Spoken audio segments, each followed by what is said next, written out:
1979 में शाह मोहम्मद रेजा पहलवी का तख्ता पलट करके आयतुल्लाह खामेनी सत्ता पर काबिज हुए। इससे पहले ईरान एक आधुनिक और खुली संस्कृति वाला देश था। देश का मूल धर्म इस्लाम ही था, लेकिन बुर्का हिजाब की पाबंदियां बिल्कुल नहीं थी। महिलाओं को काम करने की आजादी थी और वोट देने का भी अधिकार था। तब ईरान आजाद ख्याल था, महिलाओं पर पाबंदियां नहीं थी, संगीत पैशन था, आधुनिक लिबासों पर रोक नहीं थी। लेकिन इस्लामिक क्रांति ने सब बदल दिया।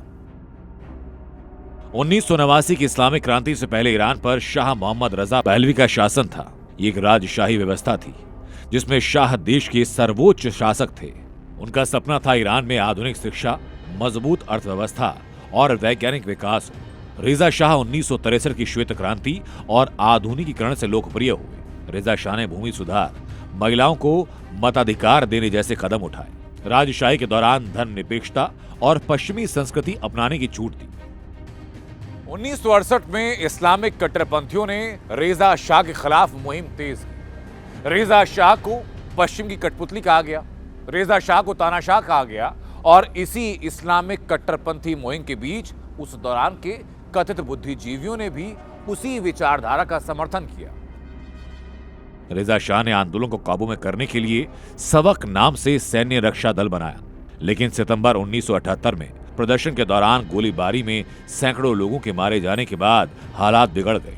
विद्रोह भड़कने के बाद 16 जनवरी 1989 को रेजा शाह देश छोड़कर भाग गए।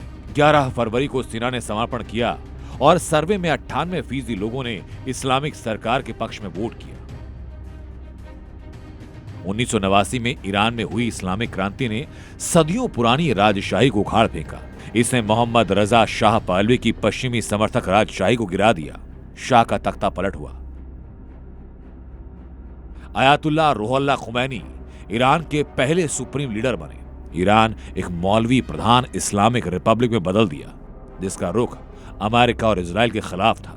खुमैनी की मौत 1989 में हुई, जिसके बाद ईरान की सत्ता ने एक बार फिर करवट ली और उनके भरोसेमंद खामनेई को सत्ता की बागडोर सौंप दी गई। 47 साल के खामनेई शासन के बाद आज ईरान में असंतोष है।